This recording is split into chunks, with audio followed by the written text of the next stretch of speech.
The sun filtered gently through the sycamore trees that lined the edges of Riverside Park, casting dappled shadows over the wood chips and swings. Children's laughter echoed across the playground, a blend of joy and chaos that Emma Rivera had come to love. She sat on a worn wooden bench near the jungle gym, a red pen in hand. Her stack of third-grade spelling quizzes balanced precariously on her lap. Every few seconds, her gaze flicked up, scanning for one small figure amidst the blur of motion. There he was, Leo, her Leo, 5 years old, wild curls bouncing, face flushed with happiness as he climbed the ladder to the tallest slide. He was pretending to be a superhero again, probably mid-rescue in his imagination. Emma smiled faintly, circling a misspelled word, elephant written as elephant, before looking up again. And then it happened. A sharp scream pierced the afternoon, air jagged and high and full of pain. Time stuttered, Emma's eyes flew to the slide. Leo was no longer standing. He lay crumpled at the bottom, his little body twisted unnaturally. One arm bent in a way no arm should ever be. Her heart dropped straight through her chest. The papers scattered to the ground, like leaves in the wind as she bolted from the bench. Her sandals slipped on the wood chips, but she didn't stop, didn't breathe. The only thing she could hear now was the trembling whimper of her son's cry. She dropped to her knees beside him. Leo, baby Leo, look at me. His face was pale, streaked with tears. Mommy, it hurts, he sobbed, cradling his arm. It was swelling already. Emma's training from her nursing school days kicked in before she could think. The angle of the arm, it was a fracture, a bad one, but she kept her voice steady. She had to. I know, baby, I'm here. I've got you. We're going to the hospital, okay? You're so brave, Leo. So brave. A neighbor helped her to the car, and Emma barely registered the drive to Riverside General. Her knuckles were white on the steering wheel. Leo whimpered in the back seat, trying to be strong, and every sound cracked her heart wider. She pulled into the emergency drop-off and ran inside, carrying him in her arms like she had when he was a baby. Even though he was nearly 6 and getting heavier by the day, everything moved fast. The triage nurse took one look at Leo and fast-tracked them through. A nurse led them into an exam room, the curtains drawn tight around them, the antiseptic smell already clinging to Emma's throat. She helped Leo onto the padded table, brushing the curls from his forehead, whispering calming words even as her heart pounded. She was sitting beside him, holding his good hand. When the curtain rustled, she expected another nurse. Instead, the curtain slid open and time collapsed. Dr. Lucas Grant stepped into the room, glancing at a clipboard. His dark hair tousled from a long shift. The years had changed him. His jaw was sharper, his shoulders broader, but the same intensity lingered in those gray-blue eyes that had once promised her the world. He looked up from the chart. The clipboard slipped from his fingers and hit the floor. Emma. His voice was barely audible. It wasn't a question. It was a punch to the past. Emma froze, her hands still wrapped around Leo's. For a moment, the world held its breath. Lucas. He looked older, worn in all the right ways. His white coat hung open over navy scrubs, a stethoscope loose around his neck.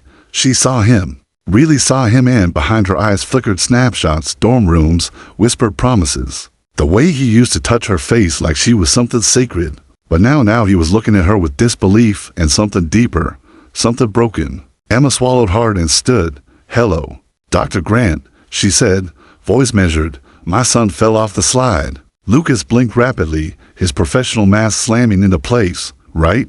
Of course. He picked up the clipboard, eyes scanning the notes with visible effort. Leo, 5 years old, suspected fracture. He looked at Leo. Hey, buddy, can you tell me what happened? Leo sniffled.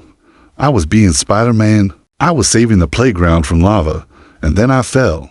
Lucas knelt beside the bed, examining the arm gently. Looked like Spider-Man needs a sidekick. We'll get you fixed up in no time. Emma stood silent, watching him work.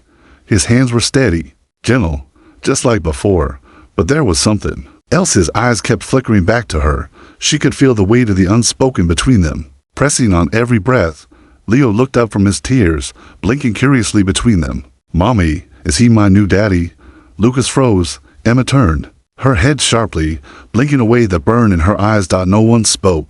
The radiology hallway smelled like cold metal and lemon-scented antiseptic, the kind of scent that clung to memory long after the moment passed. Emma sat stiffly on the vinyl waiting bench outside the pediatric x-ray room, her hands still trembling from the shock of seeing him, Lucas Grant, in the flesh. Not a memory, not a ghost, but a man with the same deep-set eyes that her son had inherited without ever knowing why. Her son. Emma clenched her fists, digging her nails into her palms. Her mind spun as Leo disappeared behind the lead-line door, escorted by a gentle technician. She hadn't even had time to explain to Leo who that doctor really was. She hadn't had time to breathe. And now, behind her, soft footsteps echoed against the linoleum. She didn't have to turn. She already knew. Emma. Lucas said, his voice lower now, wary, unsteady. We need to talk. She stood, slow and cautious, and faced him, up close. The years between them were like invisible ink, only now, under fluorescent light and raw emotion, did they begin to show. He looked older, but not worn. He carried himself like someone who had seen death, healed strangers, made impossible choices, and learned to sleep beside regret. The lines around his eyes were deeper, but the way he looked at her, God, it still knew her. No. She said quietly, you need to talk. I've spent 6 years carrying this. Lucas flinched like she'd slapped him. I didn't know, he murmured. Emma, I swear to God, if I had known, you would have what? She snapped. Come running back to fix what you broke. His mouth opened, then shut. He leaned against the wall, rubbing a hand over his face. I would have stayed, he finally said, or come back, anything. You left, she whispered. You left with your acceptance letter and your big city dreams, and I didn't ask you to stay. I knew what that meant. I let you go. His voice cracked. But you never told me. I tried, she said, more to herself than to him. I picked up the phone dozens of times, but every call, you sounded more stressed, more overwhelmed. You were already so far away. Lucas leaned forward, eyes fixed on hers. When did you know? Emma swallowed hard. 2 weeks after you left. I was nauseous all the time. I thought it was stress or grief or whatever, but when I saw the test, I knew. The hallway was silent, save for the distant murmur of hospital pages and the beeping of machines. Lucas's voice dropped to a whisper. Is he mine? Emma hesitated. The question had always lived in the background, like static, but hearing it out loud, direct, raw, desperate, something inside her buckled. She looked up at him, and for the first time in years, she dropped the armor. Yes. Lucas exhaled like he'd been punched. He turned away, then back, his eyes wide and glassy. You weren't going to tell me? Emma's voice was hoarse. I didn't want to be your burden. I didn't want Leo to be a choice you resented. He paced 2 steps away, gripping the wall like he needed it to stay upright. He's 5. 5 years I missed. First steps. First words. Birthdays. Was I even there in pictures? Did he ever ask why he didn't have a dad? Emma looked down. I told him his dad lived far away, that he was smart and kind, and he would have loved Leo very much if he could be with us. Lucas's face crumpled before he could say anything else. The x-ray room door swung open with a soft whoosh. Leo stepped out, holding his cased arm gingerly and looking proud. The technician behind him smiled. All done. The break's clean. The doctor will go over the scans with you now. Lucas straightened, wiping his face in one quick motion. By the time he knelt down to Leo's level, his voice had softened again, warm and clear. Hey, Spider-Man, you did great in there. Leo grinned. I got to see my bones. Want to see the picture? Lucas nodded. I'd love to. Emma stood back, watching the way Lucas crouched beside their son, his son. The way they moved around each other like magnets that didn't yet realize they were already aligned. There was something terrifyingly natural about it, and that terrified her more than anything. She could feel the ground shifting beneath her feet. She had kept Leo's world safe and stable for so long at a cost, and now everything was unraveling. In real time, she could see it in Lucas's eyes, the calculations, the flicker of hope, the tidal wave of guilt. And then, without warning, Leo looked at Lucas with that bright, searching gaze and asked, Are you my new daddy? Time didn't stop this time. It exploded. Lucas's breath caught audibly. His eyes snapped to Emma's, open, stunned, broken. Emma turned away, covering her face with one hand as her whole world tilted on its axis. It had begun, and nothing would ever be the same again. Lucas froze. Emma turned her head sharply, blinking away the burn in her eyes. No one spoke. Emma hadn't slept. Not really. She'd sat beside Leo's bed that night, watching his tiny chest rise and fall, listening to the occasional sleepy sigh as he shifted in his sleep, his bright green cast resting on top of the covers like a badge of bravery. He had fallen asleep humming to himself something about superheroes and the doctor with nice eyes. Emma's heart cracked again. She stood in the doorway of his room now, bathed in the pale morning light, arms folded tightly across her chest like armor she couldn't remove. Her phone buzzed on the kitchen counter for the third time. Lucas. She hadn't answered the first two. Not because she didn't know what to say, but because she did. Everything between them had cracked open in that room.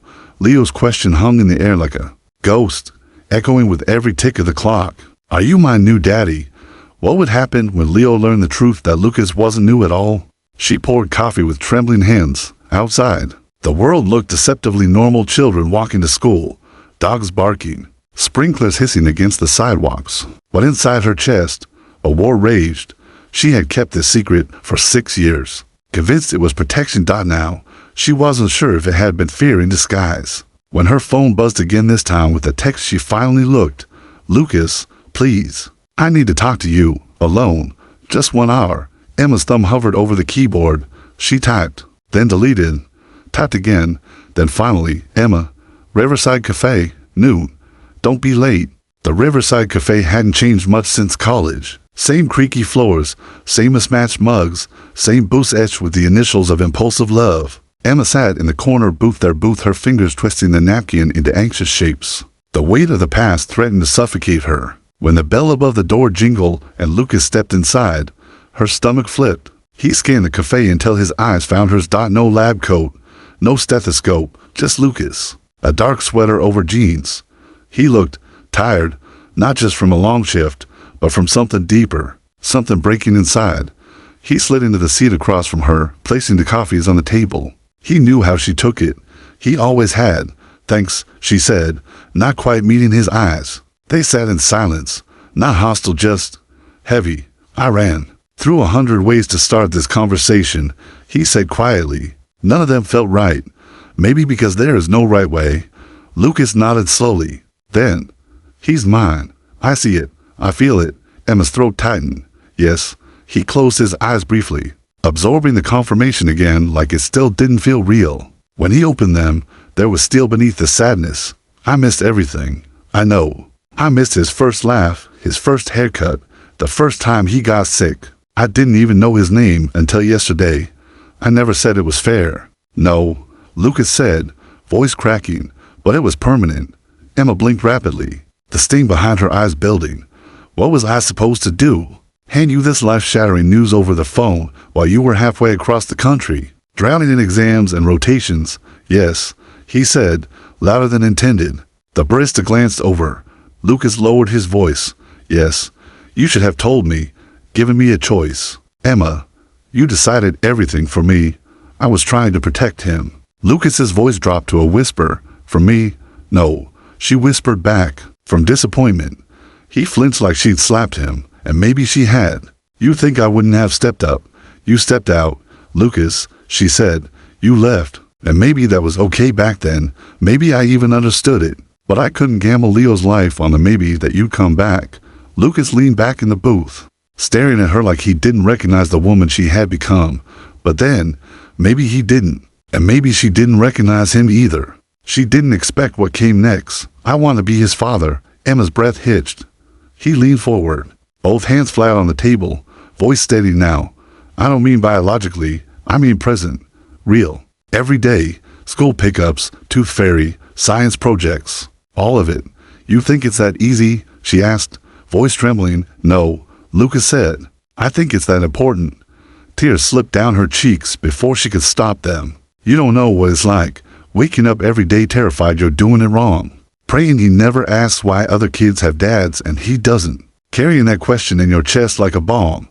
I want to carry it with you. She stared at him, unsure whether to believe this new version of him, this man who looked like her past but spoke like her future. Lucas reached into his coat pocket and placed something on the table, a small drawing. Crayon on hospital paper. It was a lopsided picture. Leo, wearing a superhero cape, holding hands with a man in scrubs. Leo drew this after we left there, Lucas said. He said it was his dream team. Emma's heart cracked open. I don't want to take anything away from you, Lucas said softly. I want in. Before she could answer, her phone buzzed again. She reached for it, still reeling, and read the text with growing dread. Unknown number. I know who the father is now. Secrets don't stay buried forever. Emma stared at the screen. Lucas noticed. What is it? She didn't answer, because in that moment, Emma knew someone else knew their secret, and they weren't going to stay quiet. Emma stared at the message on her phone until the words blurred. I know who the father is now. Secrets don't stay buried forever. No name. No number. Just silence after that. But the implications roared like thunder in her chest. Across the table, Lucas leaned forward, concern rippling across his face. Emma, he said, trying to read her expression. What is it? She turned the phone toward him. His brows furrowed as he read the message once, twice. His jaw tightened. Do you know who sent this? No, she whispered. Do you think you know? She hesitated. Her first instinct was to say no, but her mind, now racing, reached back into the shadows of her past-the-school pickup lines. The whispering PTA moms, the old friend who'd stopped returning texts when she turned down his subtle advances a year ago.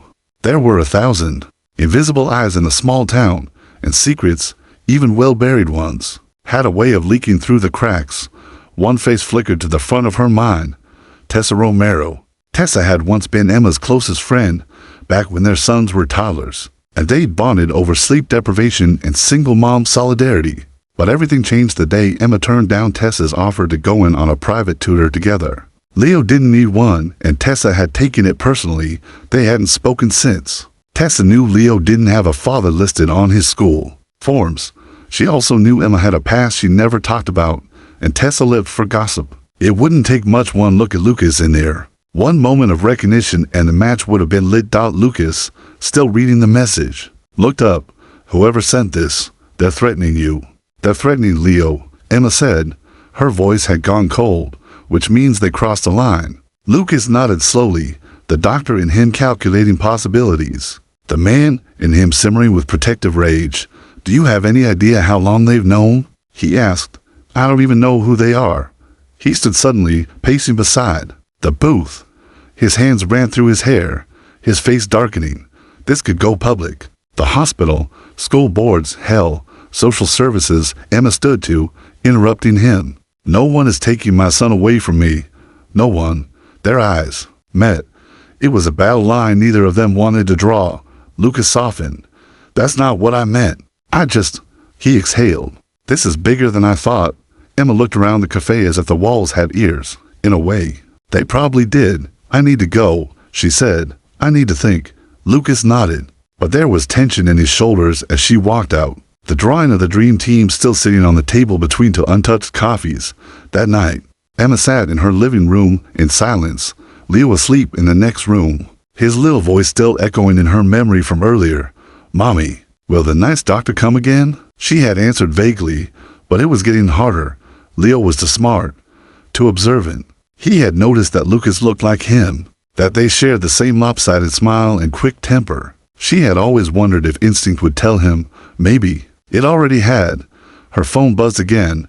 A known number. Secrets make headlines. Just a heads up. This time, Emma didn't wait. She called Lucas. He picked up on the first ring. I was about to call you. It's getting worse, she said. Now they're talking about headlines. A pause. Then we have to get ahead of it. She blinked. What does that mean? Lucas's voice was steady now. No trace of the man who had fallen apart in the cafe. This was the doctor. The protector. It means we tell Leo. On our terms. Before someone else does. Emma froze. We're not ready, she whispered. Maybe not, he said. But they are. The next morning, Lucas arrived just after breakfast. He wore jeans and a hoodie instead of scrubs. No coat. No clipboard. Just Lucas bare and open and serious. Emma let him in without speaking. Leo, who was in the living room building a Lego T-Rex, looked up and grinned. Hey, Doc, Lucas smiled, kneeling beside him. Hey, Leo, that looks awesome. It's almost done. Want to help? Absolutely. They sat together, heads bowed over Lego pieces. Emma watched from the kitchen, her heart in her throat.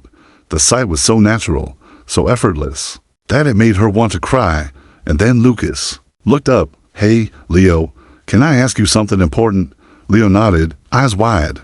Have you ever wondered where your dad is? Emma's breath caught. She stepped closer, heart pounding. Leo shrugged. Sometimes. I always figured he was far away, like on a secret mission or something. Lucas smiled gently. That's not far from the truth. Leo tilted his head. The truth is. Lucas said carefully, I think I might be your dad. Leo blinked. You think? Well, we're doing a special test at the hospital to double check, but I know in my heart that I am, and I think maybe you do too. Leo looked between them, processing, then he asked, does that mean I get to bedtime stories now? Emma exhaled sharply, half laughter, half tears. Lucas nodded. If you want them, yeah, as many as you want. Leo grinned and launched himself into Lucas's arms. Cool, but you gotta do voices. Mommy's not good at the voices. Lucas held him tight. Over the boy's shoulder, his eyes met Emma's. No words, just everything. But outside, someone else was watching, across the street, in a black sedan with tinted windows. A phone camera clicked shut. The unknown sender was closer than they realized, and they weren't finished. Not even close. The email went out at 6:40 to a .m. to the local PTA board, the principal of Riverside Elementary, to gossip-hungry mom groups on Facebook, and one anonymous blog titled Truths Buried Along. Subject line, meet the doctor, and the secret he left behind. Attached, a blurry cell phone photo taken through a living room, window. Lucas holding Leo in his arms, the green cast visible, their faces unmistakable, and the caption beneath it, small-town pediatrician Lucas Grant reunites with the child he abandoned. Too little, too late. It hit before Lucas even arrived at the hospital. When he stepped into the pediatric wing, the nurses looked up from their charts, not with warmth, but with wariness. Sophia, his closest colleague, approached with her lips pressed into a tight line. You need to see this, she said, handing over her phone. Lucas read the post. Once, then again, then slower. Each line was laced with venom, speculation, accusations, claims that he had fathered a child, disappeared, and then waltzed back in when it was convenient. The damage was immediate. Emma's name was mentioned, so was Leo's, and the comment section was already flooding. Some sympathetic, most not. People love drama. They fed on it, and this one had everything: secrets, a child, a scandal, a reunion. Lucas felt the ground shift beneath him, but he didn't panic. Not this time. Instead, he picked up his phone and called Emma. She answered instantly. Emma, it's out. The picture, the story, all of it. There was a beat of silence, then her voice died. Small, but fierce. Come over. Now, she was pacing when he arrived. The living room was quiet. Leo was still asleep upstairs, unaware that the world had started tilting beneath his feet. Emma held her phone in one hand. In the other, the mug she'd forgotten to drink from. It's already spread, she said without looking at Lucas. I have 3 emails from the school asking for clarification. 1 from the district board. 1 from my landlord. Lucas stood still. Well, handle it. She turned on him. How? With what? Damage control press statements. You think that's going to protect Leo? His voice remained calm. I think telling the truth is the only weapon we have left. Emma's voice broke. This isn't about truth, Lucas. It's about timing, control. About the one thing I spent 6 years building for Leo's stability, privacy. I know, he said quietly, and I hate that it's come to this, but we don't get to disappear into our silence anymore. She dropped into a chair. Her entire body slumped like something had finally given out. Do you think it was her? She asked. Tessa. Lucas didn't answer. He didn't need to. The post had her fingerprints all over it. Emma ran her hands through her hair. This is going to follow him. Kids at school, parents, everyone's going to treat him differently. Lucas crossed the room and knelt in front of her. That we treat him better. We surround him with so much truth and love and stability that the noise outside never gets in. She looked into his eyes and saw not the boy she loved in college, but a man now. A man standing in front of the wreckage and refusing to run. I believe in you, she whispered, but I'm terrified. He touched her hand. Me too. But we're not alone anymore. That night, another storm arrived, one Lucas had expected, but dreaded. It came in the form of a sharp knock on Emma's door. When she opened it, a woman stood in the porch light, her silver gray coat pristine, her chin lifted high, her eyes sharp. Helen Grant, Lucas's mother, Emma's breath caught. May I come in? Helen asked. Emma stepped aside, numb. Lucas appeared from the hallway. He didn't look surprised. Hi, Mom. Helen walked in like she belonged. Her eyes scanned the modest living room, the Lego on the floor, the folded laundry on the couch, and finally, the photo on the wall, Emma and Leo at the beach, wind in their hair, sunlight on their faces. I assume the rumors are true, she said. He's your son. Lucas nodded. Yes. Helen's expression didn't change. You didn't think I deserved to know I had a grandson. Emma stepped forward. Helen, I'm sorry. I didn't know how to tell you.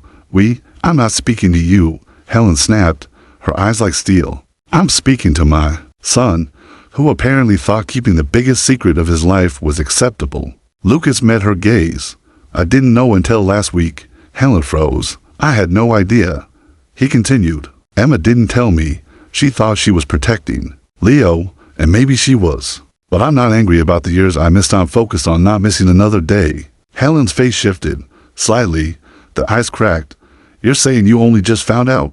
He nodded. And I'm staying. Emma watched the older woman's eyes shift to her, then to the hallway where Leo slept. Can I meet him? Helen asked, her voice quieter now. Emma hesitated, then nodded. They sat at the kitchen table later that night. Emma, Lucas, and Helen. Leo had gone to bed after shyly showing Helen his cast and a drawing of a triceratops. Helen sipped her tea and stared down at her cup. I didn't raise a perfect man, she said finally, but I raised one who takes responsibility. You're doing that now. Lucas said nothing. Helen looked at Emma. I judged you once, years ago. Thought you were a distraction, a derailment from his potential. Emma's eyes burned. I was wrong. Helen said simply, you gave my son the greatest gift he'll ever have. Emma blinked. And I'm sorry I missed the first 5 years of my grandson's life, Helen added, tears in her eyes. I won't miss another. But outside, the blog posted again, this time with a name. Emma Rivera, the teacher who lied. The wolves were circling, and this time, they had teeth.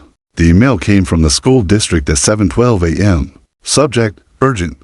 Temporary suspension pending review to Emma Rivera from Superintendent's Office. In light of recent public allegations and media attention, the district has placed you on temporary administrative leave pending a formal investigation regarding potential non-disclosure of student-parent relationships that may impact educational integrity. Emma stared at the screen. Her hands wouldn't move.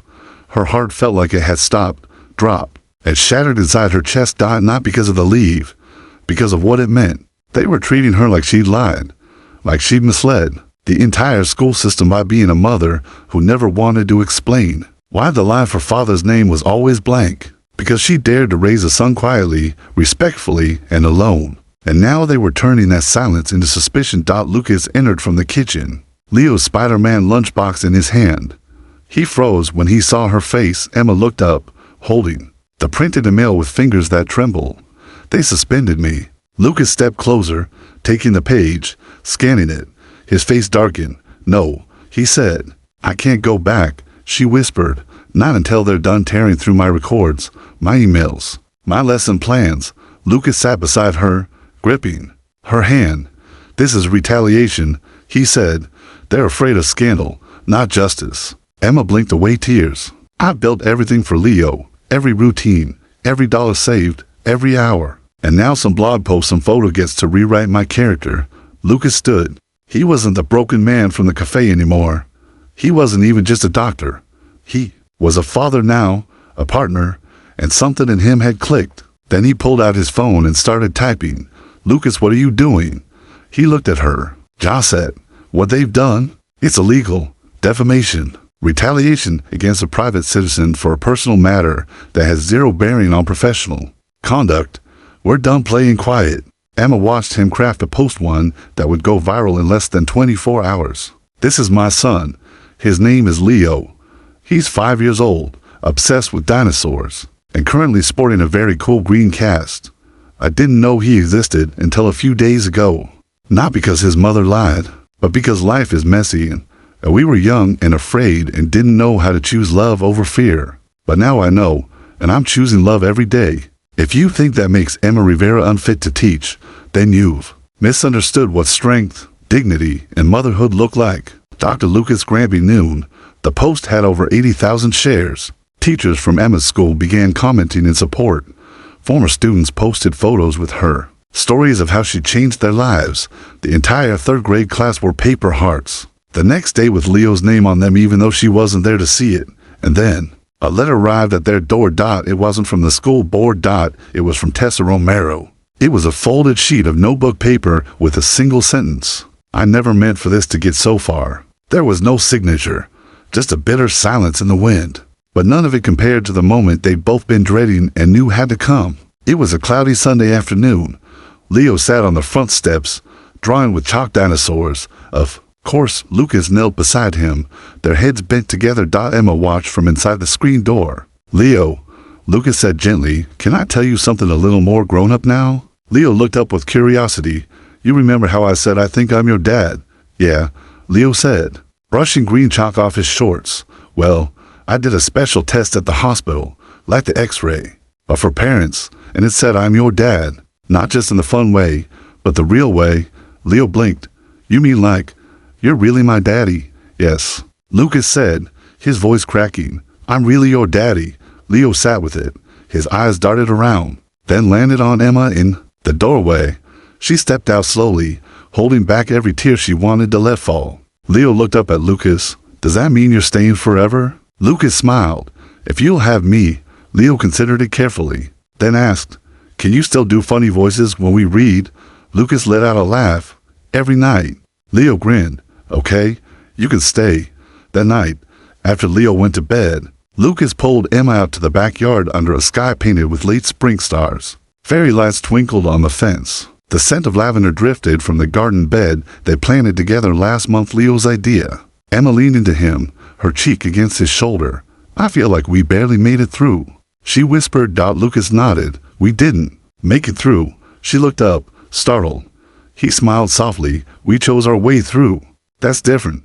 Then he pulled something from his coat pocket, a small velvet box. Emma stared. I know this isn't the fairy tale way, he said. No elaborate proposal, no violin music, no fancy dresses, but I have something better, he continued. A boy upstairs who calls me daddy, and a woman who never stopped being the love of my life, even when I didn't deserve her. He opened the box. Inside, a simple gold band with 2 tiny engraved names. Leo, Emma, marry me, he said. Let's choose each other, every day, even the hard ones. Emma didn't speak, she just nodded, eyes full, voice gone. Then, yes, for all the hard ones, and all the soft ones too. 1 year later, Emma stood in front of her new classroom, a gold ring on her finger, a dinosaur drawing taped to the whiteboard with Leo's name on it. Lucas stood in the hallway holding Leo's lunchbox, waving with his free hand. The world had tried to tear them apart, but love had teeth too, and it had chosen them again and again. Sometimes, Emma thought as she watched her son run into his father's arms, sometimes the past returns not to destroy you but to bring you home.